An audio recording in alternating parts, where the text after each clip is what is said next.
Jnanamani Educational Institutions, a full-time residential engineering institution for aspiring engineers. Admissions open. Camp office கூட இயங்குதான்னு தெரியல. ரொம்ப சீக்கிரசியா எல்லாமே maintain ஆகுது இந்த அரசாங்கம். உங்களுக்கு என்ன தெரியணும்? இதுக்கு முன்னாடி என்ன தெரிஞ்சது, இப்ப என்ன தெரியலன்னு சொல்லுங்க. இங்க ஒரு கேம்ப் ஆபீஸ் எங்க இயங்குது? பனையூர்ல இயங்குதா இல்ல அவர் இருக்கக்கூடிய அபார்ட்மெண்ட்ல இயங்குதா அப்படிங்கிற வரைக்கும் இயங்குனா உங்களுக்கு என்ன பிரச்சனைன்னு கேட்கும். உங்களுக்கு என்ன பிரச்சனை? அதுல உங்களுக்கு ஃபைல் நகரணுமா, ஃபைல் எங்க இருந்து நகரணும்னு தெரியணும். அப்ப நீங்க அவருடைய பர்சனல் வாழ்க்கையில தலையிட்டு நீங்க ஏதாவது ஒரு இழிவுபடுத்த முடியுமா நீங்க பாக்குறீங்களா? உங்களுக்கு நல்ல நோக்கம் இருக்கிற மாதிரி தெரியலையே. நான் தான் சொன்னேன், கடந்த ஆட்சியில 450 ஃபைல் வச்சுன்னா 450 ஃபைலை ஒரே அமைச்சர் கூட்டத்தில் ஒப்புதல் வழங்கினாலும் பெருமை பேசுவீங்க. இப்ப 450 ஃபைல் எப்படிங்க 6 செகண்டுக்குள்ள முடிச்சீங்கன்னு கேக்குறீங்க. உங்களுடைய நோக்கம் அப்படியே ரிவர்ஸ்ல இருக்கா இல்லையா? ஐபிசி தமிழ் நேயர்களுக்கு வணக்கம். இன்றைய சிறப்பு நேர்காணலில் நம்மோடு இணைந்திருக்கிறார் மூத்த பத்திரிகையாளர் ரங்கராஜ் பாண்டே அவர்கள். வணக்கம் சார். தாவேகா அரசாங்கம் அமைஞ்சு கிட்டத்தட்ட 1 மாசம் ஆக போகுது. உங்களுடைய மதிப்பீடு என்னவா இருக்கு? மதிப்பீடு செய்யறதுக்கு ஒன்றும் பெருசா இல்லை. ஏன்னா அவங்க செயல்படுறதுக்கு இன்னும் பார்க்கணும். அவங்க ஒரு அப்சர்வேஷன் பீரியட்ல தான் இருக்கிறாங்கன்னு நான் நினைக்கிறேன். அதனால் ஒரு பெர்ஃபார்மன்ஸ் பீரியடில் வரும்போது தான் வரும். நம்ம பேசிக்கிட்டு இருக்கிற தருணத்தில் தான் அவங்க இந்த சிங்கப்பெண் அப்படிங்கிற திட்டத்தையே அமல்படுத்துகிறாங்க, அதை உருவாக்குறாங்க. ஸோ அந்த திட்டம் எப்படி செயல்பட போகுதுன்னு பார்க்கணும். அதுக்கு ஒரு பெரிய டீமே இப்போ தான் ஃபார்ம் பண்ணுறாங்க. அவங்களுக்குன்னு ஒரு வண்டி, அவங்களுக்குன்னு ஒரு யூனிஃபார்மு, அவங்களுக்குன்னு ஒரு ப்ரெசன்ஸ், ஃபிசிக்கல் ப்ரெசன்ஸ். நான் அறிஞ்ச வகையில் அவங்க புதுசாக வேலைக்கு ஆள் எடுக்கலை. இருக்கிற காவல்துறையிலே சில பேர் அலாக்கேட் பண்ணி நம்ம தனியாக மாற்றி வச்சுருக்காங்க. நம்ம ஒட்டுமொத்தமாக 1.5 லட்சம் பேர் போலீஸில் இருக்கிறாங்கன்னா அந்த 1.5 லட்சம் பேர் தான் இன்னமும் இருக்கிறாங்க. அதில் ஒரு 10,000 பேர் தனியாக போடலை. ஸோ அவங்களுக்கு முன்னாடியே ஏற்கனவே உங்களுக்கு தெரியும், பிங்க் அப்படின்னு சொல்லிக்கிற பேர்லேயே வெஹிக்கிள் பெண்களுக்கான பாதுகாப்பு தொடர்பாகவே நம்ம ஏற்கனவே கடந்த ஆட்சிகள்லேயே இருந்துச்சுங்கிற பார்க்குறோம். அவங்க விஜிலன்ஸுக்கெல்லாம் போயிட்டு இருந்தாங்கிற பார்க்குறோம். அந்த ஸ்கீம் தொடர்றதா இல்லை அந்த ஸ்கீம் தான் அப்படி மாற்றப்பட்டிருக்கா அப்படிங்கிற பார்க்கணும். உங்களுக்கு ஞாபகம், அந்த பிங்க் வெஹிக்கிளில் நம்ம இன்னோவா கிறிஸ்டாவில் பார்த்தீங்கன்னா ஆல் விமன் இருப்பாங்க. அது அநேகமாக டிரைவர் மட்டும் மாதிரியா இருப்பார், மற்றவங்க எல்லாமே இன்ஸ்பெக்டர், எஸ்ஐ எல்லாமே விமனாக இருப்பாங்க. அந்த மாதிரி ஸோ அனைத்து மகளிர் காவலர்கள் எல்லாமே இருக்கிறது தான். இவங்க இப்போ புதுசாக பெண்கள் பாதுகாப்புக்கான ஒரு சிங்கப்பெண்ணு கொண்டு வந்திருக்காங்க. இது in what way it is going to be டிஃப்ரெண்ட்னு நம்ம பார்க்கணும். மற்றபடி எல்லாமே ஏற்கனவே எக்ஸிஸ்டிங் தான். 717 மதுபான கடைகளை நாங்கள் மூடிட்டோம்னு சொன்னாங்க. இப்போ தரவுகள் 717 இல்லை அப்படிங்கிற மாதிரி வருது. 3 இதெல்லாம் சில திறந்துட்டாங்கன்னு வருது. தாவேக்காரங்க வச்சிருக்கிற பார்லாம் திறந்துட்டாங்கன்னு வருது. அப்போ எக்ஸாக்ட் நம்பர்ஸ் எவ்வளோன்னு நமக்கு தெரியல. We have to wait and watch. அதை குறை சொல்றதுக்கு ஒன்றும் இல்லை. பெரிய அவங்க மொத்தமாக 200 தான் மூடினாங்களும் வரவேற்கத்தக்கது தான். 717 சொல்லி மூடிருந்தாங்கன்னா அது பரம சந்தோஷம். சொல்லி மாறி இருந்தாங்கன்னா அது அவங்களுக்கு கெட்ட பேர். அட்லீஸ்ட் எவ்வளோ குறையாக மூடிஇருந்தாலும் 3 நாள் சந்தோஷம் தான். லா அண்ட் ஆர்டரை பொறுத்தளவுக்கு அவங்க இந்த 30 நாளுக்குள்ள சரி பண்ணியிருக்க முடியாதுன்னு நான் புரிஞ்சுக்கிறேன். அதில் ஏன்னா அவங்க வந்ததுக்கே டைம் ஆச்சு, அதுக்கப்புறம் அதிகாரிகள் நியமனத்துக்கு டைம் ஆகுது, அவங்களுக்கு புரிதலுக்கு டைம் ஆகும். So I understand that it will take time. மற்றபடி அவங்க எப்படி செயல்பட்டுருக்காங்க சூப்பர்னு சொல்றதுக்கு எதுவும்ல. அதனால நான் அவங்க எதுவும் மோசமாக செயல்பட்டதா நான் அறியலை. இவ்வளோதான் என்னால் மார்க்காக போடாமல் அவங்க ஏதோ தப்பாக செஞ்சுட்டாங்க, மோசமாக செஞ்சுட்டாங்கிற தகவலை நான் அறியலை. நடந்திருந்தா கூட எனக்கு தெரியலன்னா சொல்லி. இந்த அரசாங்கம் புதிதாக அமைந்தனால எல்லாருமே ஆவலா எதிர்பார்த்திருந்தாங்க. இன்க்ளூடிங் பத்திரிகையாளர்கள், விமர்சகர்கள், மற்ற கட்சி சார்ந்தவங்க எல்லாருமே இந்த அரசாங்கம் இந்த சிஸ்டத்தை எப்படி உள்வாங்கி எப்படி இம்ப்ளிமெண்ட் பண்ண போறாங்க ரொம்ப பெட்டரா தான் உள்வாங்குறாங்கன்னு நான் நினைக்கிறேன். தமிழக முதலமைச்சருக்கு இந்த பத்தின சிஸ்டம் பத்தின ஒரு பெரிய அண்டர்ஸ்டாண்டிங், அப்சர்வேஷன் இருக்கு. நம்ம பார்க்குறோம், அவர் ரொம்ப டீப்பாக அனலைஸ் பண்ணக்கூடியவர், டீப்பாக உள்வாங்கக்கூடியவருங்கிற நம்ம புரிஞ்சுக்கிறோம். அவருடைய சினிமா கேரியர்லேருந்தே பல சமயம் பார்த்துருக்குறோம்.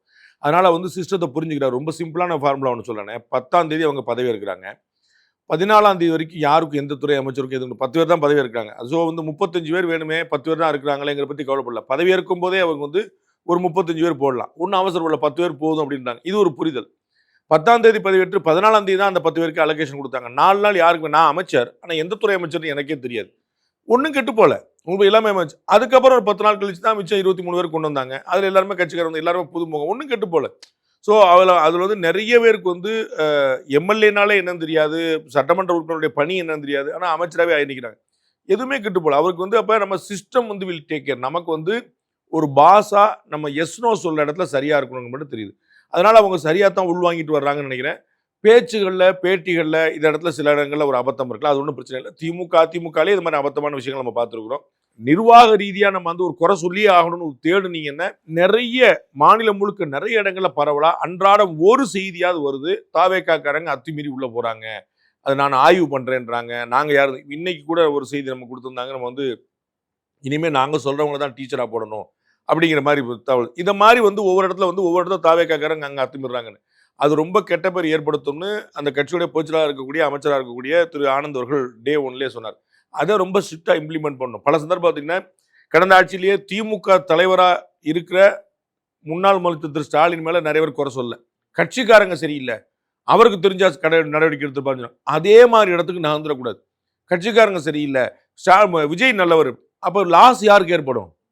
ஸ்டாலின் தானே ஏற்பட்டுச்சு. அதே மாதிரி விஜய் தான் ஏற்படும். அப்போ கீழே கட்சிக்காரங்க தங்களுடைய வேலையை பார்க்க மட்டும்தான் இருக்கணுமே தவிர அவர்கள் வந்து ஒரு மோரல் போலீஸ் மாதிரி நாங்களாம் அதிகாரத்தை கையில் எடுத்துக்கொண்டு அரசு அதிகாரிகளையோ பொதுமக்களையோ அச்சுறுத்தல் நடவடிக்கை ஈடுபட்டாங்கன்னா அது உங்களுக்கு மிகப்பெரிய ஒரு ஆபத்தா போய் முடியும். இந்த ஒரு மாசத்துல நிர்வாக ரீதியா சிஎம் வந்து பல்வேறு நடவடிக்கைகள்ல ஈடுபடுறாரு அப்படிங்கிறது தெரியுது. ஆனா கட்சி ரீதியாக பெருசா ஒரு ஆக்டிவா இருக்கிற மாதிரி தெரியல. இப்போ ஏதாவது யாராவது ஒருத்தங்க சேர்றாங்க அப்படின்னா புசி ஆனந்தோ மற்ற அமைச்சர்கள் மூலியமா தான் வந்து சேர்றாங்க அப்படிங்கிறத நம்ம பாக்குறோம். அப்போ கட்சி விஷயங்கள்ல வந்து முழுக்க முழுக்க புசி ஆனந்தே பாத்துக்கிட்டோம், மற்ற ஆதவர்ஜனா பாத்துக்கிட்டோம் அப்படிங்கிற மாதிரி விட்டுட்டாரு. ரெண்டா பிரிச்சு பார்க்கணும். ஒன்னு, கட்சியை வந்து ஆக்டிவேட் பண்றது அப்படிங்கிறதுக்கான அவசியம் உள்ளாட்சி தேர்தல் தான் வரும்போது நம்ம பார்க்கணும். விஜய் அவர்களுக்கு இன்னொரு பெரிய புரிதல் என்ன ஏற்பட்டுருச்சு, 38 மாவட்டம் தமிழ்நாட்டில், நம்ம மாவட்டத்துக்கு ஒரு கூட்டம் கூட நம்ம பொதுக்கூட்டம் கூட பேசல தேர்தலுக்கு. ஆனால் மக்கள் வந்து வாக்களிச்சிட்டாங்க, 108 சீட் நம்ம கொடுத்துட்டாங்க. அப்போ இந்த தேர்தல் பிரச்சாரம், செலவு, மாநாடு, இந்த சமாச்சாரம் மக்கள் முடிவெடுத்துட்டாங்கன்னு முடிஞ்சு வச்சு மக்களை ரீச் பண்ணுறதுக்கு 150 வழிகள் இருக்குது. நீங்கள் நியூஸ் போட போகிறீங்க, நான் நியூஸ் போட போகிறேன், அவங்களே சோஷியல் மீடியாவில் போட போகிறாங்க. So we can reach easily in better way அப்படின்னு தெரிஞ்சு வச்சு, அதனால நம்ம கட்சி வளர்ப்பு பணின்னு போட்டு ஒரு காமெடி பண்ணி 4 பேரை வந்து நம்ம வளர்த்துட வேண்டியதில்லை அப்படிங்கிற தெளிவாக இருக்காரு. ரெண்டாவது விஷயம், கட்சியில் நிறைய பேர் சேர்றாங்கன்னா ஆளுங்கட்சியாக வந்துட்டாங்க. அதனால் கட்சியில் நிறைய பேர் வாலண்டியராக சேர்றாங்க. முன்னாள் அமைச்சர் பெருமக்கள் வந்து பேரம் பேசி நான் வரவா நீ வரவா எனக்கு எவ்வளோ தருவான்னு கேட்டுட்டு இருந்த காலம்லாம் போய் பூட்டி இருக்க கதவுக்குள்ள வாசலில் வெளியே நின்றுக்கிட்டு கதவு திறந்தப்புறம் உள்ளே போயிட்டு திரு ஆனந்தகுடியும் திரு ஆதவர்ஜனாவையும் ஃபோட்டோ எடுத்து போகிறது. அப்போ என்னென்ன, எனக்கு தேவை இருக்குன்னா நீங்கள் பந்தா பண்ண தான் செய்வீங்க, உங்களுக்கு தேவை இருக்குன்னா நான் பந்தா பண்ண தான் செய்வேன். அப்போ வந்து அவங்களுக்கு தேவை வந்துருச்சு, அவங்க போய் சேர்றாங்க. அப்போ வந்து திரு விஜய் எங்கே, நாங்கள் விஜய் கூட தானே சேருவோம் அப்படிலாம் யாரும் கேட்க முடியாது, ரைட்டுங்களா? அப்போ வந்து தெளிவாக வந்துட்டாங்க. முதலமைச்சர் தன்னுடைய வேலையை பார்த்துக்கிட்டு இருக்காரு. அப்போ கட்சி பணிக்கு வந்து அவங்க பார்க்குறது மற்றவங்க இருக்காங்க. எல்லாத்துக்குமே பிரதமர் நரேந்திர மோடி தான் பதில் பேசணும் எதிர்பார்க்க முடியாது, வேண்டியது இல்லை. அதே போல் எல்லாத்துக்குமே முதலமைச்சர் விஜய் தான் வரணும் எதிர்பார்க்க முடியாது. அவர் வந்து அவருடைய வேலையை பார்க்குறோம். அவருக்கு வந்து இப்போ பிரதானமான வேலை மக்கள் வந்து கட்சிங்கிறத தாண்டி ஆட்சியை கொடுத்துருக்காங்க. அப்போ அதை பார்க்கணுங்கிற இடத்துல இது சரியாக பண்ணிட்டா கட்சியும் ஆட்டோமேட்டிக்காக வளர்ந்துடும். அதற்கு உதாரணம் அவர் தான். நம்ம வந்து 2 கோடி தொண்டர்கள் கொண்ட கட்சி அதிமுக, 1.5 கோடி 2 கோடி தொண்டர்கள் சொன்ன கட்சி திமுக, இவங்கெல்லாம் வச்சுட்டு அவங்கெல்லாம் ஒன்றும் பண்ண முடியலங்கிறத நம்ம கண்ணோட பார்க்குறோம். எத்தனை கோடி தொண்டர்கள் இருக்கான்னு யாருக்குமே தெரியாமல் இருக்கும்போது 1.25 கோடி வந்து வாக்குகள் வாங்கிட்டாங்கன்னு கண்ணோட பார்க்குறோம். அப்போ வந்து இந்த மாதிரி விஷயங்கள்லாம் வெறும் ஒரு அரசியல் பம்மாத்து தான், மக்கள்கிட்ட போய் சேர்க்கலாம் தேவையில்லைங்க ரொம்ப தெளிவாக தெரிஞ்சு. அதனால அரசியல் ஆக்டிவேட் பண்ணணும், அரசியல் ரீதியாக பண்ணணுங்கிறது அவசியம் இல்லை. இடையில உங்களுக்கு பார்த்துப்பீங்க, திருச்சி கிழக்கு தொகுதி மக்களுக்கு நன்றி சொல்றதுக்கு போகும்போது பியூர் பாலிடிக்ஸ் தான் பேசுறாங்க, சுத்தமாக அதே பல பேர் கடுப்பாகி நீங்கள் வந்து இந்த அல்ற சில்ற அல்லு சில்லுலாம் சொன்னபோது வந்து அப்படிலாம் பேசலாமா இப்படிலாம் பேசலாமா அப்படிலாம் கேட்டாங்க. ஸோ பாலிடிக்ஸ் எப்போ பண்ணணுமோ அப்போ பண்ணுறாரு, எவ்வளோ பண்ணணுமோ அளவாக பண்ணால் போதுமானது. நம்ம வந்து ஏற்கனவே நான் உங்களுக்கு டே 1லேயே பதவியேற்ற அன்னைக்கே சொன்னேன், தமிழக அரசை பொறுத்த அளவுக்கு பொதுமக்களை தொந்தரவு பண்ணாமல் இருந்தால் போதும். அவங்க ரொம்ப பியூட்டிஃபுல்லாக கொண்டு வாங்க, எல்லாரும் குழப்பமில்லை. இப்போ பார்த்தீங்கன்னா இந்த இபி பிரச்சனை வந்து பெருசாக ஓடிட்டு இருக்கு. மின்வெட்டு பிரச்சனை கோடை காலத்தில் வரும், அது நம்ம இயல்பில் புரிஞ்சுள்ளது. ஆனால் செயற்கையான ஒரு தட்டுப்பாட்டை ஏற்படுத்துறதுக்கு சில சமூக விரோதிகள் முயற்சி பண்ணுறாங்கிறது கண்கூடா பூர்வாயிருச்சு. வாலண்டியராக போய் ஃபியூஸ் கேரியரை பிடிக்கிட்டு போகிறாங்க, ரிப்பீட்டடாக 2-3 இடத்துல இருக்குது, சிசிடிவி ஃபுட்டேஜ் கிடச்சிருச்சு, அதை வந்து இபி வந்து வெளிப்படுத்திருச்சு. அதில் ஒருவேளை ஏதேனும் கட்சிகளுக்கு தொடர்பு இருக்குமானால் அவர்கள் இன்னமும் பின்னடைவு சந்திப்பார்கள். இப்போ தாவேகாவுடைய ஆட்சியை கண்காணிச்சுட்டு அவர்கள் செய்கிற தவறுக்கான ஒரு வாட்ச் டாக்காக இருந்து அவர்களை கார்னர் பண்ணால் இந்த கட்சி வளரும். மாறாக நாமளே அவங்களுக்கு கெட்ட பேர் ஏற்படுத்தணும்னு சொல்லிட்டு அவங்களுக்கான இந்த ரிவர்ஸ் ஒர்க்கில் பண்ண ஆரம்பிச்சாங்க, எந்த கட்சியாவது பண்ணாங்கன்னா அது அவர்களை இன்னமும் பின்னுக்கு தள்ளும். அதுதான் தேசிய அளவில் பாஜகவுக்கு எதிராக நடக்குது. பாஜகவுடைய தவறை கண்டுபிடிப்பதற்கு யாராலையும் முடியல. தவறு செய்யாமல் இருக்கலாம் அல்லது இவங்களுக்கு சோம்பேறித்தனமாக இருக்கலாம். மாறாக பாஜக கெட்ட பெயர் படுத்துறதுக்கு வாலண்டியராக பஞ்சாயத்தை கூட்டுறாங்க. அது மக்கள் மத்தியிலே எடுபடலை, பாஜக விளக்கம் கொடுக்க வேண்டிய அவசியமே ஏற்படலை. அதுபோல இந்த மாதிரி மின்சார தட்டுப்பாட்டுக்கு வந்து வாலண்டியராக இவங்க வந்து ஏதாவது கட்சிக்காரங்க செயல்பட்டாங்கன்னா தாவேகாவுக்கு இன்னமும் வாக்குகளை அள்ளித்தரும், இந்த கட்சிகளுக்கு உள்ள வாக்குகளும் போயிடும். மின்வெட்டு தான் இப்போ அதிக பிரச்சனையா மாறி இருக்கு. தினமும் வந்து போராட்டம், நைட் ஆனா வந்து எங்களால் தூங்க முடியல. இப்போ சென்னையை பொறுத்த வரைக்கும் நேற்றே வந்து ஆவடி, அரும்பாக்கம், அது மாதிரி பல்வேறு இடங்கள்ல வந்து மின்வெட்டு அதிகமா இருக்கு அப்படின்லாம் வந்து சொல்றாங்க. இதுக்கு வந்து நிர்மல்குமார் என்ன விளக்கம் கொடுக்குறாருன்னா, நாங்க 40 நிமிஷத்துல எதா இருந்தாலும் ரெடி பண்ணிடுறோம், அதுக்கான வெப்சைட்ஸ் எல்லாமே அவைலபிள் இருக்கு, அதுல வந்து நீங்க குறைகள் சொன்னீங்கன்னா அதுக்கான தீர்வு வந்து காணப்படும் அப்படின்னு வந்து ஈஸியா சொல்லிட்டு போறாரு. பட் தொடர்ந்து இருந்துட்டே இருக்கு. என்ன எக்ஸாக்ட் காரணங்கிறத யாருமே சொல்ல மாட்டேங்கிறாங்க. நான் இப்ப சொன்னேன்னு நினைக்கிறேன், தமிழ்நாடு அரசுல இந்திய அரசுல எப்பயுமே கோடை காலத்துல மின்வெட்டுங்கிறது இருக்கும், பற்றாக்குறை, யூசேஜ் அதிகமாகும். இந்த ஏப்ரல் மே ஜூன்ல இப்பயே பார்த்தீங்கன்னா நம்ம பார்க்குறவங்களுக்கே தெரியும் எவ்வளோ வீட்டில் ஏசி முதல் முறையாக வாங்கியிருக்கிறாங்க, எவ்வளோ வீட்டில் ஏசி அடிஷனலாக போட்டிருக்காங்க, நமக்கு எல்லாருக்குமே தெரியும் காமன் மேனு. அப்போ யூசேஜ் அதிகரிச்ச போது வெயிட் எவ்வளோ தாங்குது, அப்போ வந்து கட்டாயமாக பற்றாக்குறை ஏற்படும், அது ஒரு பிரச்சனை. ரெண்டாவது பிரச்சனை இந்த மாதிரி செயற்கையான மின்தட்டுகள். மின் வெட்டு வேறு மின் துண்டிப்பு வேறுங்கிற நம்ம என்ன சொல்ல, மின் தடை அப்படிங்கிறது ஒரு ரிப்பேர் பண்ணுறதுக்காக ஏற்படுத்துறதுங்கிறது அறிவிக்கப்பட்ட மின்வெட்டு, அவங்க சொல்லி வச்சு பண்ணுறாங்க.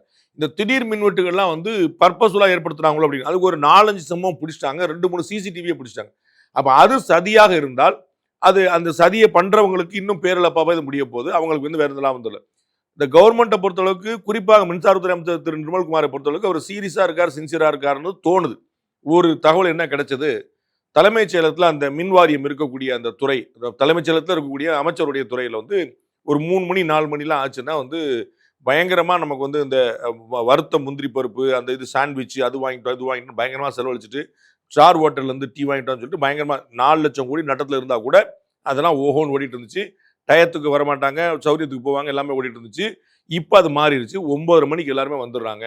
இந்த முந்திரி பருப்புலாம் காணாமல் போயிடுச்சுன்னு சொன்னாங்க. இது முந்திரி பருப்பு காணாமல் போனாலும் மின்வெட்டு சூப்பராகிடுச்சு நான் சொல்றதுக்கு இல்லை. கொஞ்சம் ஆறுதல் நடந்தாலும் நல்லதானே நான் சொல்ல வரேன். 714 கடைக்கு சொன்னது தான். 714 கடை மூடலை, ஆனால் 200 கடை தான் மூணாலும் ஆறுதல் தானே அப்படிங்கிற இடத்துல இருக்கு. அப்போ வந்து ஒரு முந்திரி பருப்பு வேண்டாம், வெளியிலேருந்து டீ வாங்கிட்டு வந்து போய் ஸ்டார் ஹோட்டலுக்கு கொண்டு நம்ம வந்து லேவிஷா உட்காந்து செல் பண்ணுறதுக்கு இல்லை, இது மக்கள் பணம் அப்படிங்கிறது தெரிஞ்சிருச்சுன்னா அதுவே நல்ல மாற்றம் நினைக்கிறேன். நான் கேள்விப்படுறதுமே கூட திரு நிர்மல்குமார் வந்து தெரிந்து கொள்வதற்கு நிறைய முயற்சி பண்ணுறான்னு பார்க்குறோம். இந்த டேட்டா இது கார்டு காணாமல் போனதுக்கு வந்து பெரிய பிரச்சனை வந்து சிபிசிஐடி கொடுக்கும்போது கூட அது ஒரு சீரியஸாக தான் இருக்கிறான்னு பார்க்குறோம். அதை ரெக்கவர் பண்ணிட்டோம்னு சிபிசிஐடி போலீஸ் சொல்கிறாங்க. ஸோ வந்து they are serious about this business நான் புரிஞ்சுக்கிறேன். அவங்க அலட்சியமாக போகிற போக்கில் சொன்னாங்க நான் நினைக்கிறேன். அண்மையில் அந்த அமைச்சரவை கூட்டம் வந்து நடைபெற்றது. அதில் 400க்கும் மேற்பட்ட அந்த திட்டங்கள் குறித்து வந்து விவாதிக்கப்பட்டது அப்படின்னு வந்து சொன்னாங்க. அந்த திட்டங்கள் குறித்து கிட்டத்தட்ட வந்து ஒவ்வொரு திட்டங்கள் குறித்து ஒரு 6 செகண்ட் தான் பேசியிருக்காங்க, 7 செகண்ட் தான் பேசியிருக்காங்க. ஏன்னா ஒட்டுமொத்தமாக 75 நிமிஷம் தான் வந்து அந்த மீட்டிங்கே நடந்து முடிஞ்சுது. அப்படின்னு இருக்கும்போது எப்படி வந்து இத்தனை விஷயத்தை இவ்வளவு சீக்கிரமா பண்ணி முடிச்சாங்க அப்படிங்கிற பார்வை கூட இந்த ஒரு மாசத்துல, அதுவும் அந்த அமைச்சரவை கூட்டம் முதல் முறையாக நடக்கும் பொழுது இவ்வளவுதானா இவங்க வந்து எதிர்கால திட்டம் அப்படின்னு சொல்லி சொல்றாங்க. இதற்கு முன்னாடி நடந்த திமுக அதிமுக ஆட்சியில் நடந்த அமைச்சரவை கூட்டங்களில் எவ்வளவு ஃபைல்கள் வந்து பரிசீலனை பண்ணப்பட்டன, எவ்வளவு நேரம் நடந்துச்சுங்கிறது என்னைக்காவது டேட்டா எடுத்திருக்கீங்களான்னு பாருங்க. அப்படி எடுத்தா உங்களுக்கு வந்து இது கூடையா குறையான்னு தெரிஞ்சிடும். திமுக ஆட்சியில் திரு ஸ்டாலின் தலைமையில் நடந்த அமைச்சரவை கூட்டம், அதிமுக ஆட்சியில் திரு எடப்பாடி தலைமையில் அமைச்சரவை கூட்டம், அதில் வந்து இதே மாதிரி எடுத்தாங்களா, இல்லாட்டி 2.5 மணி நேரம் பண்ணி மொத்தம் 3 விஷயம் தான் எடுத்தாங்களா. ஒவ்வொரு மேட்டருக்கும் வந்து 35 நிமிஷம் ஆகுங்க, 1.5 மணி நேரம் தாங்க எடுத்துறாங்க, வந்து 3 திட்டு தாங்க ஓகே பண்ணாங்க சொல்லி பண்ணாங்களான்னு கேளுங்க. எப்பயுமே இது நடக்கும். ஏன்னா ஆஃபீஸுங்கிறது கம்ப்ளீட்டாக ஒரு ஃபைலை கொண்டு வந்து கொடுப்பாங்க, கேபினட் அப்ரூவல் தான் தேவை. இதில் 400 திட்டத்தை உட்காந்து யாரும் பிரீஃப் பண்ண மாட்டாங்க. 400ல் ஏதாவது காம்ப்ளிகேட்டட் திட்டங்கள் இருந்தால் அதை மட்டும் கேட்பாங்க. சிஎம்ஓ மற்ற மினிஸ்டர்ஸோ எக்ஸ்பிளைன் பண்ணுவாங்க, சொல்லுவாங்க, கேட்பாங்க, எல்லாரும் கொடுத்துருவாங்க. கேபினட் அப்ரூவல் தான் இருக்குது. இங்கே இது எல்லாமே அந்த ப்ரொசீஜராக ப்ரோட்டோகால் படி போயிருக்கும். அதில் ஏதாவது கோல்மால் நடந்துச்சுன்னா மக்கள் மன்றத்தில் வரும்போது நம்ம பார்த்துடுவாங்க. ஸோ இதுக்கு வந்து அப்ரூவலுக்கான டைம் தான். அந்த ப்ராசஸ் வந்து ஏற்கனவே முடிஞ்சிருச்சு. இப்போ வந்து சிறைத்துறையில் வந்து ஒரு ஸ்கீம் கொண்டு வராங்கன்னு வச்சுக்கோங்க. அதுக்கு வந்து கேபினட் அப்ரூவல் வாங்கினா சிறைத்துறை அமைச்சர் அது முழுசாக பார்த்துருப்பார். அதை கேபினட் ஒப்புதலுக்கு தான் வைக்கிறார். அது சட்டம். அப்போ சிறைத்துறை அமைச்சருக்கு தெரியும், முதலமைச்சர் கட்டாயம் அப்ரூவல் வாங்கியிருப்பார், தலைமைச்சருக்கு கட்டாயம் தெரியும், மற்ற அமைச்சர்கள் தகவலாக தெரிஞ்சுக்கிட்டாங்க. அதை போயிட்டு அறநிலையத்துறை அமைச்சர் சிறைத்துறையில் நீங்கள் இப்படி பண்ணீங்கன்னு அறநிலையத்துறை அமைச்சர் கேட்கறதுக்கு ஒன்றும் கிடையாது சட்டப்படி. ஆனால் ஒரு டிசிஷன் வந்து கியூமுலேட்டிவா ஒரு குழுவா இருக்கணுங்கிறது சட்டம். அப்ப அமைச்சரவை அந்த முடிவு எடுக்கணும், ஒரு தனிநபர் இல்லை. ஆனால் சிறைத்துறை அமைச்சர் அதை பார்த்துருப்பாரு, அப்ரூவல் வாங்கியிருப்பாரு, கிளியர் பண்ணியிருப்பாரு, சிஎம்க்கு தகவல் சொல்லியிருப்பாரு, சிஎஸ்க்கு அது தெரிஞ்சிருக்கும், எல்லாமே தெரிஞ்சிருக்கும். கேபினெட்ல வைக்கிறாங்க. அது வந்து ஒரு நடைமுறை, அது புரிஞ்சுக்கணும். ஸோ ஒவ்வொரு பாயிண்ட் டிபேட் பண்ண நான் கேட்குறேன், அறநிலையத்துறை அமைச்சருக்கு அறநிலையத்துறை பற்றி தெரிஞ்சுக்கிறதுக்கு இன்னும் டைம் ஆகும். உங்களுக்கு தெரியும், அறநிலையத்துறை அமைச்சர் எப்படி சிறைத்துறை பற்றி பேசுவார், கேட்பாரு, என்னங்க நீங்க வந்து 10,000 பேர் கூட போறீங்களா, அதெல்லாம் போடணும்னு சொல்லுவாரா? இந்த பின்னாடி கொஞ்சம் புரிஞ்சு இந்த சதி திட்டங்கள்லாம் விட்டுட்டு நம்ம வந்து சில்லியா நம்ம வந்து போய் சண்டை போடாம 6 செகண்ட்ல ஒரு முடிவு எடுத்துருக்காங்க. அவ்வளவு வேகமா செயல்படுதா? சூப்பருங்க. போன ஆட்சியில் நீங்க எத்தனை செகண்ட் எடுத்தீங்கன்னு சொல்லுங்க, எத்தனை அமைச்சரை கூட்டம் நடந்துச்சு சொல்லுங்க, எத்தனை நீங்க அதையே எப்படி மாத்தி சொன்னீங்க தெரியுமா? எழுதி பார்த்துக்க. நீங்க விரைவாக நடவடிக்கை எடுத்தாங்கன்னு சொல்லுவாங்க. அதே 400 திட்டங்களுக்கு ஒப்புதல், 500 திட்டங்களுக்கு அப்படியே மாத்தி சொல்லுவாங்க. அமைச்சரவை கூட்டத்தில் 400 திட்டங்களுக்கு ஒப்புதல். 400 திட்டத்தை எப்படி ஒப்புதல் கொடுத்த நீங்க எடுத்து பாருங்க. கடந்த ஆட்சியில வந்து இதை அப்படியே மாத்தி சொல்லிப்பாங்க. இந்த ஆட்சியில 6 செகண்ட்ல நீ எப்படி ஒரு திட்டத்தை முடிவெடுத்த? அமைச்சரவை கூட்டத்தை பற்றியே அறியாதவர்கள் தாவே காட்சிக்கு எப்படியாவது ஒரு அவதூறை ஏற்படுத்த நினைக்கிறவங்க சொல்லக்கூடிய விஷயம். இதுதான் வந்து சீமான் அண்மையில பேசினது ஒரு கடுமையான விமர்சனத்துக்குள்ளாச்சு. அவர் வந்து தாவேக்கா பற்றியும் அது மட்டும் இல்லாம விஜயை பற்றியும் பேசினது தான் மிகப்பெரிய ஒரு விவாத பொருளா மாறி இருக்கு. இதை நீங்க எப்படி பாக்குறீங்க? சீமான் ரொம்ப விரக்தியில் இருக்காரோ? என்ன சொன்னாருன்னு நீங்க ஸ்பெசிஃபிக்கா சொன்னா நான் பதில் சொல்ல முடியும். ஏன்னா அண்ணன் நிறைய பேசுறாரு, டெய்லி பேசுறாரு. அப்ப எதை பத்தி சொல்லாரு? அவர் வந்து கிட்டத்தட்ட உதாரணத்துக்கு 69 படம் நடிச்சிருக்காரு. 69 படத்துல எந்த படமே பாக்குற மாதிரியே கிடையாது. எம்ஜிஆர் போன்ற நடிகர்கள்லாம் எப்படி வந்து படத்துல ஒரு ஆக்கப்பூர்வமான கருத்துக்கள்லாம் வச்சிருந்தாங்க அப்படிங்கிற மாதிரி அவர் ஒப்பிட்டு படம் தொடங்கி அதே மாதிரி இந்த அரசாங்கம் வரைக்குமே வந்து விமர்சிச்சு பேசி, அரசாங்கத்தை பத்தி நான் என்னுடைய பார்வையை சொன்னேன். இதை விமர்சிக்கிறதுக்கு இது வரைக்கும் எதுவுமே இல்லை. ஏதாவது கிடைச்சா நம்ம சொல்லலாம். படத்தை பொறுத்தளவுக்கு மக்கள் யாரை சொல்றாங்களோ அதுதான் ஹிட், அவ்வளவுதான். தமிழ்நாட்டில் திரு ரஜினிகாந்துக்கு பிறகு நம்பர் 1 இடத்துல அவர் இருக்கிறார் அப்படிங்கிற நம்ம கண்கூடா பார்க்குறோம். அவர் வந்து அவரே குறிப்பிட்டது போல ஒரு உச்ச இடத்தை விட்டுட்டு தான் வந்தாருங்கிறது எல்லாரும் ஏற்கக்கூடியது. அவருடைய சம்பளம் என்னன்னு எல்லாருக்கும் தெரியும். அந்த படங்கள் எவ்வளோ பெரிய ஹிட் கொடுச்சுன்னு எல்லாருக்கும் தெரியும். அதற்கு பிறகு அவர் படம் பார்க்குற மாதிரி இல்லைன்னா நம்ம சொல்லிக்கிற வேண்டியதான். நம்ம வந்து அவருடைய படங்கள் சூப்பராக இருந்துச்சுன்னா சமுதாயத்துக்கு பலன் தரக்கூடிய படங்கள் ஓவராலாகவே வருதான்னு சொல்லிட்டோம். அவர் ஒரு திரையுலகத்தை சேர்ந்தராகவே அண்ணன் சீமான்னு சொல்லட்டும். ஒரு வருஷத்துக்கு வந்து ஒரு 150 படம் வெளிவருதுன்னு வச்சுக்கோங்க. அதில் எத்தனை படங்கள் சமுதாய சீர்திருத்த கருத்துக்களை சொல்லுதுன்னு சொல்லட்டும். அண்ணன் சொல்லட்டும். 150 படத்துல 30 படம் சொல்லுமா, 15 படம் சொல்லுமான்னு கேளுங்க. எல்லா படங்களும் அப்படித்தானே வந்து நிக்குது. ஆபாசமா, ஆக்குவடா, மோசமா, பார்க்க முடியாம, பேச முடியாம, சொல்ல முடியாம, குடும்பத்தோட போய் நிக்க முடியாம அப்படித்தானே வந்து நிக்குது. நான் எல்லா படங்களையும் சொல்ல. அப்போ வந்து திரு விஜய் படங்கள் வந்து ஒன்று விலங்கல் அப்படின்னா அது சும்மா ஒரு ஃப்ரஸ்ட்ரேஷன்ல இருக்குது சொல்லிக்க வேண்டியதான். விஜய் படங்கள் ஓடிச்சு ஹிட், விஜய்க்கு வந்து பெரிய மார்க்கெட் வேல்யூ இருந்துச்சுங்கிறது கண் கூட உலகத்துக்கே தெரியும். காலையில இருந்து ஈவினிங் வரைக்கும் வந்து சிஎம் அவர்கள் தலைமைச் செயலகத்தில் இருக்காரு. அதுக்கப்புறம் என்ன பண்ண போறாரு, என்ன பண்றாரு அப்படின்னு தான் வந்து கேட்குறாங்க. 24 மணி நேரமும் அவர் அவைலபிளாக இருக்க வேண்டாமா? காலையில் 10 to ஈவினிங் 5 மணி வரைக்கும் இருக்கிறத ஒரு மிகப்பெரிய ஒரு பெருமையாக வந்து அமைச்சர்லாம் சொல்கிறாங்களே அப்படின்னு வந்து பேசுகிறாங்க. அதாவது திரும்ப அதே தான். எம்ஜிஆர், ஜெயலலிதா, கருணாநிதி, எடப்பாடி பழனிசாமி, ஓ பன்னீர்செல்வம், இதற்கு முன்னாடி இருந்த எந்த முதலமைச்சரும் நீங்கள் பார்த்துக்குங்க. அவங்க தலைமைச் செயலகத்தில் எவ்வளோ நேரம் இருந்தாங்கன்னு பாருங்கள். இவர் எவ்வளோ நேரம் இருக்கான்னு பாருங்க. இவ்வளோதான். அப்போ வந்து ஒரு ஆள் ஃபுல்லாக இருக்கணுமான இருக்க வேண்டிய அவசியம் இல்லைன்னு சட்டம் சொல்லுது. ஏன் அப்படின்னா முதலமைச்சருக்கு, தலைமை நீதிபதிக்கு, நீதியரசர்களுக்கு, கலெக்டருக்கு, எஸ்பிக்கு எல்லாமே வீட்டையே முகாம் அலுவலகம் தான் சொல்லுவாங்க. வீட்டை வந்து வீடுன்னு சொல்ல மாட்டாங்க. முதலமைச்சர் வீடுன்னு கிடையாது. முதலமைச்சருடைய கேம்ப் ஆஃபீஸ்ன்னு சொல்லுவாங்க. உங்களுக்கு நினைவு இருக்கும், ஜெயலலிதா அவர்கள் வந்து கொடநாடுக்கு போயிருந்தாங்க. கொடநாடை திமுக அன்னைக்கு திமுக தலைவர் கலைஞர் வந்து கொடநாடு குழு பங்களால ஓய்வெடுக்கும் சொல்லும்போது அந்த அம்மா கடுமையாக திட்டி விமர்சனம் பண்ணாங்க. உங்களுக்கு தெரியும் நீங்கள் சிஎம் ஆனீங்கன்னு சொல்லிட்டு அது முகாம் கேம்ப் ஆஃபீஸ் நான் இத்தனை ஃபைல் அங்கே பார்த்துட்டு இருக்கேன்னு சொல்லி சொன்னாங்க. நீங்கள் சிஎம் எல்லாம் போகும்போது கார்லேயே ஃபைல்லாம் ஓடிடும். அவங்க பார்த்து அப்ரூவல் போடுவாங்க, கேள்வி போடுவாங்க, ஓகேமாங்க, நோ போடுவாங்க, இதெல்லாம் ஓடிட்டே இருக்கும். அந்த வீட்டுக்கே கேம்ப் ஆஃபீஸ் தான் பேர். ஸோ நீங்கள் 6 மணிக்கு மேலே என்ன பண்ணுறாரு அப்படிங்கிறது அவர் யாரும் சொல்லல. ஒவ்வொருத்தரும் சீமான் என்ன பண்ணுறாரு, அன்புமணி என்ன பண்றாரு, எடப்பாடி என்ன பண்றாரு, உதயநிதி என்ன பண்றாரு, இப்படி கேட்டுட்டு இருப்பீங்களா? ஒருத்தரும் 7 மணிக்கு எங்க போனீங்க, 8 மணிக்கு எங்க போனீங்கன்னு. ஒண்ணு காலையில இருந்து சாயந்தரம் வரைக்கும் இருக்கிறாருங்கிறதே பெரிய விஷயம். அதுவே நார்மலா நம்ம கேள்விப்பட்டது இல்லை. நீங்க கேள்விப்பட்டிருக்கீங்கன்னு சொல்லுங்க. நான் ஒரு 27 வருஷமா இருக்கேன், நான் கேள்விப்பட்டது இல்லை. நீங்க அதுக்கு முன்னாடி கொஞ்சம் கம்மியா வந்திருப்பீங்க. நீங்க கேட்டா சொல்லுங்க. இல்ல சார் அந்த சிஎம்லாம் வந்து அங்கேயே தான் சார் பழியா கிடந்தாருன்னு சொல்லுங்க. நோ. அப்போ வந்து அவர் தெரிந்து கொள்வதற்காகவும் பதில் சொல்வதற்காகவும் அவர் இங்க இருக்கிறாருங்கிறதே முக்கியமான விஷயம். பிறகும் கூட அவர் வீட்டுக்கு போனாருன்னா வீடும் கேம்ப் ஆஃபீஸ் தான். சோ அவங்களுடைய வர்க்குங்கிறது கான்ஸ்டிடியூஷனல் ப்ரோசஸ். கேம்ப் ஆபீஸ் கூட வந்து இயங்குதான்னு தெரியல. ரொம்ப சீக்கிரசியா வந்து எல்லாமே மெயின்டைன் ஆகுது இந்த அரசாங்கத்துல. உங்களுக்கு என்ன தெரியணும்? இதுக்கு முன்னாடி என்ன தெரிஞ்சது, இப்ப என்ன தெரியலன்னு சொல்லுங்க. இல்ல இப்ப நீங்க சொன்ன மாதிரி ஜெயலலிதாவோ, கலைஞரோ அல்லது வந்து ஸ்டாலினோ கேம்ப் ஆபீஸ் குறித்து எப்படி பேசியிருக்காங்க அப்படிங்கிற விவரங்கள்லாம் பொது வெளியில இருக்கு. ஆனா இங்க ஒரு கேம்ப் ஆபீஸ் எங்க இயங்குது? பனையூர்ல இயங்குதா இல்ல அவர் இருக்கக்கூடிய அபார்ட்மெண்ட்ல இயங்குதா அப்படிங்கிற வரைக்குமே ஒரு சந்தேகம் இருக்குல்ல. உங்களுக்கு என்ன பிரச்சனைன்னு கேக்குறேன். உங்களுக்கு என்ன பிரச்சனை அதுல? உங்களுக்கு வந்து ஃபைல் நகரணுமா, ஃபைல் எங்க இருந்து நகரணும்னு தெரியணுமா?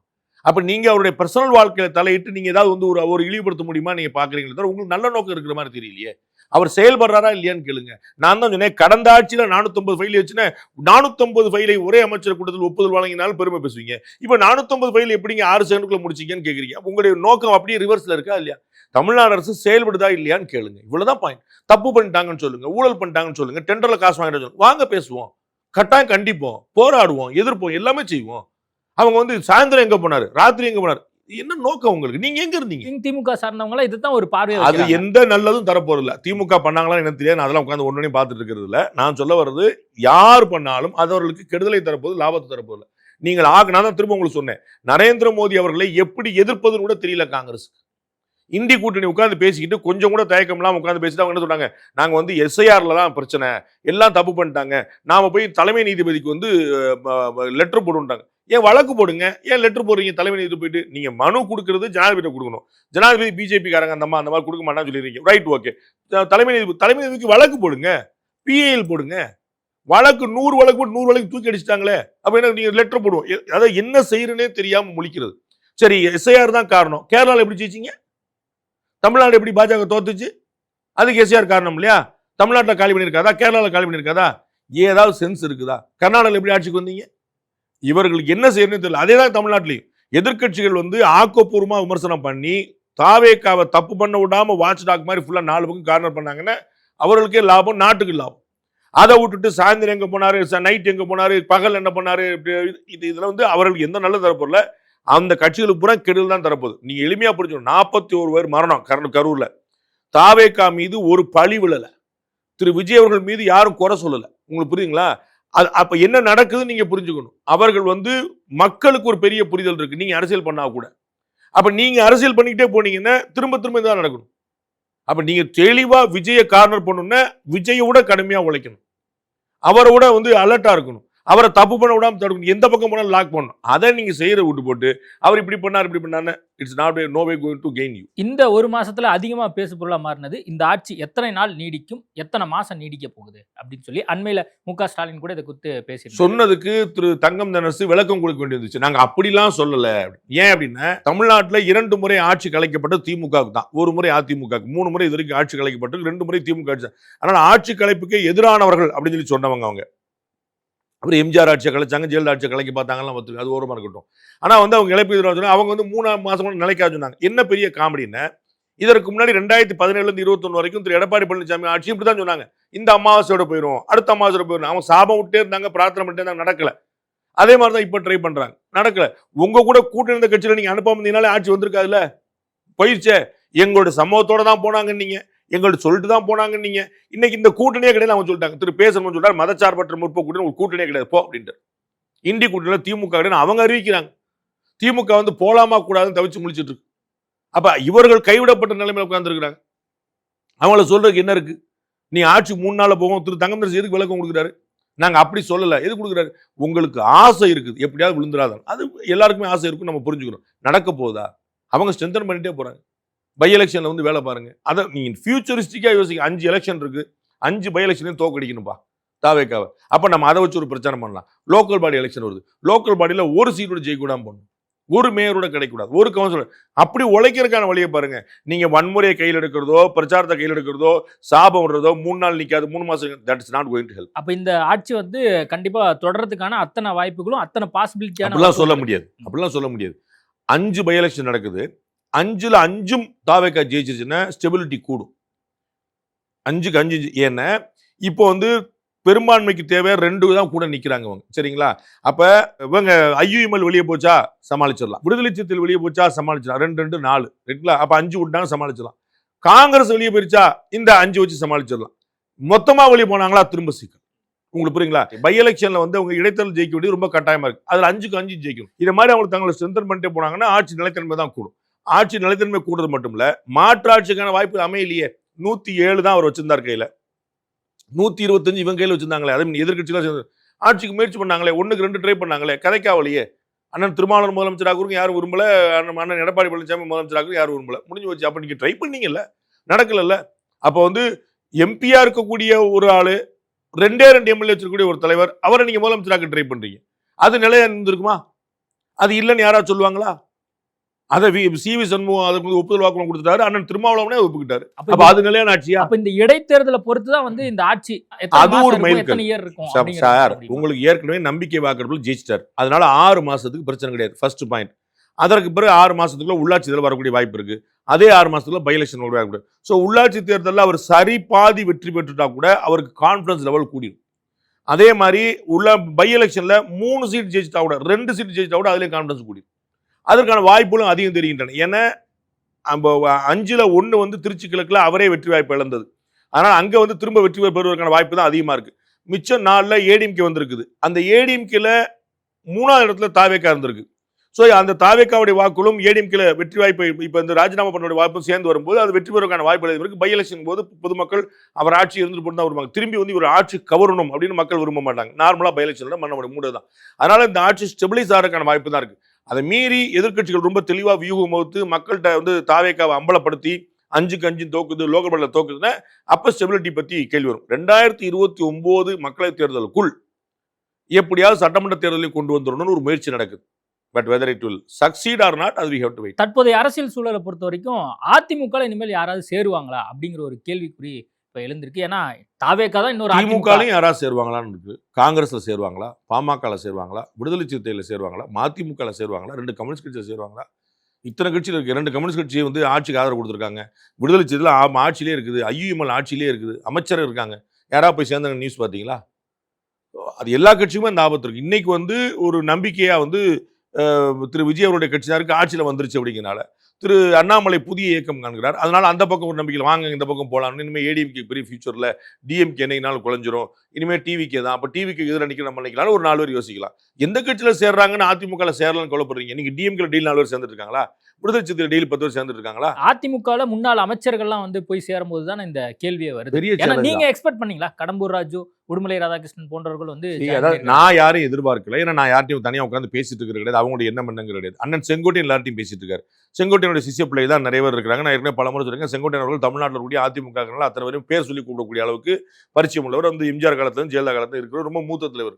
அவர் வந்து தொடர்ந்து கேன்வாஸ் பண்ணிட்டே இருக்காரு. அவரால் எலெக்ஷனுக்கு முன்னாடி சக்சஸ் பண்ண முடியல. எலெக்ஷன் முன்னாடி யாருமே வரல. அது மறந்துடக்கூடாது. எலெக்ஷன் ஜெயிச்ச பிறகு இன்னைக்கு எல்லாருமே வராங்கன்னு பார்க்கணும். அதனால ஒரு செட் இவங்களுக்கு மதிப்பு குறைஞ்சு போச்சு. திரு செங்கோட்டையன் ஒரு போட்டு வேல்யூ கூடி போச்சுங்கிற பார்க்க அதனால போய் நிற்கிறாங்க. இவர்கள் என்ன ஏடிஎம்கேல என்ன நடக்குது? தலைமைக்கு நம்பர் 2 நம்பர் 3 மேல அந்த லேயர் மேல நம்பிக்கை இல்லை.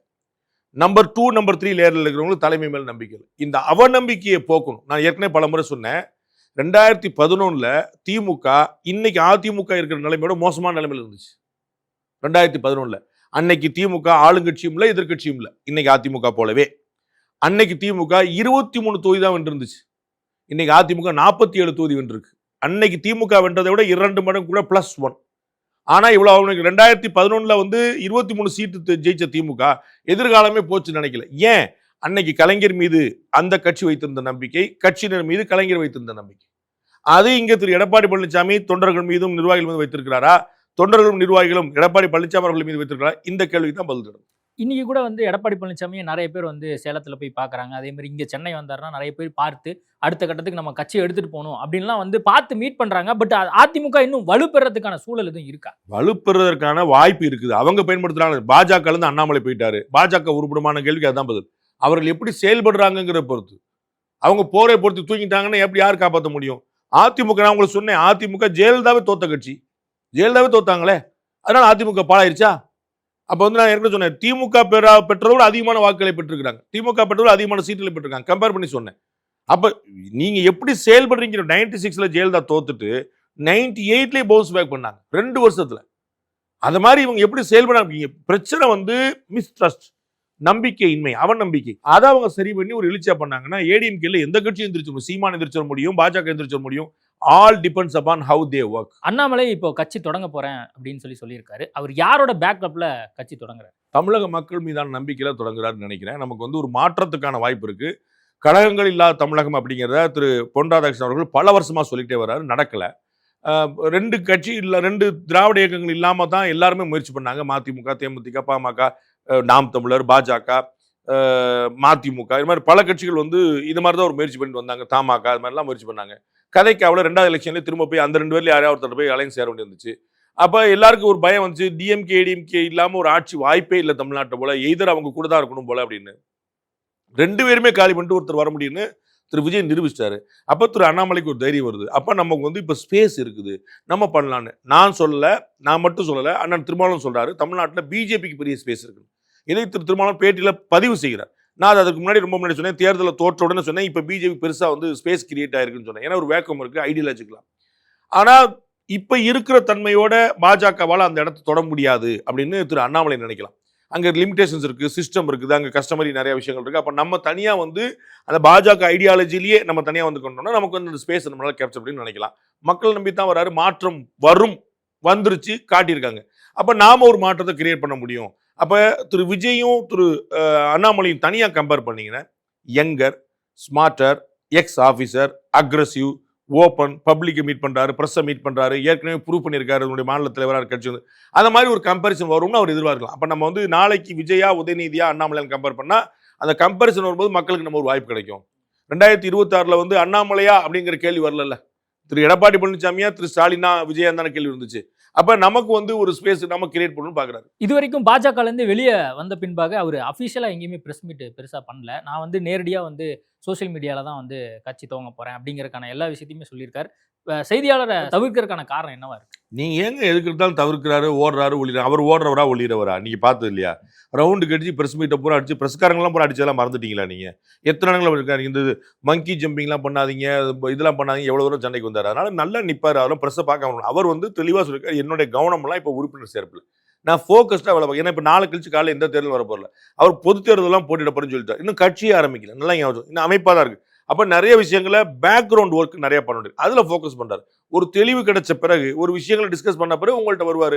இப்பயே வந்து அதை சொல்லி இதை சொல்லி நாளைக்கு வந்து கருத்து சொல்லுவார். கருத்து சொல்ல சோசியல் மீடியாவில் சொல்லுவார். ஸோ ப்ரெஸ்ஸை பார்க்கறது தவிர்க்கிறாருன்னா அண்ணாமலை தவிர்ப்பாருன்னா அது நீங்களே நம்ப மாட்டீங்க. விஜய் பாணியே அவரும் கடைபிடிக்க பார்க்குறாரு. ஏன்னா அவரும் வந்து ஒரு இயக்கம் தொடங்கினாரு, அதுக்கப்புறம் தான் கட்சியை வந்து ரெஜிஸ்டர் பண்ணாரு. அதே மாதிரி நம்மளும் பண்ணுவோம் அப்படிங்கிறக்காக அவர் இந்த முயற்சியை பண்றாரு. விஜய் பான்லன்னு சொல்லலாம், ஒரு மெத்தட் நம்ம சொல்லலாம். இதற்கு முன்னாடி ரஜினிகாந்த் அவரும் அப்படிதான் பண்ணாங்க. ரஜினி மக்கள் மன்றம் இருந்துச்சு. அந்த மக்கள் மன்றத்தை தான் கொஞ்சமா கொண்டு வந்து அப்புறம் வந்து அந்த கட்சி பேரே அதுதானோ அப்படிங்கிற மாதிரி மக்கள் இயக்கம் மாத்தினாங்க. இந்த மாதிரி ஒன்றுனா செலவாக கொண்டு வருவாங்க. அப்போ வந்து முன் தயாரிப்பு ரொம்ப முக்கியம். அதான் வந்து களப்பணி ஆற்றி இருக்காரு. விஜய் பாணிலே வந்துட்டான்னு சொல்ல முடியாது. பல இயக்கங்கள் அந்த மாதிரி வந்து ஒரு ஸ்டெப் பை ஸ்டெப்பாக வந்திருக்காங்க. விஜயகாந்த் அப்படி தானே பண்ணார். ரசிகர் மன்றம் தானே கன்வெர்ட் ஆச்சு. ரசிகர் மன்றத்துலேருந்து நிறைய தேர்தலெல்லாம் சந்திச்சிருக்காங்க விஜயகாந்த் கட்சியில்.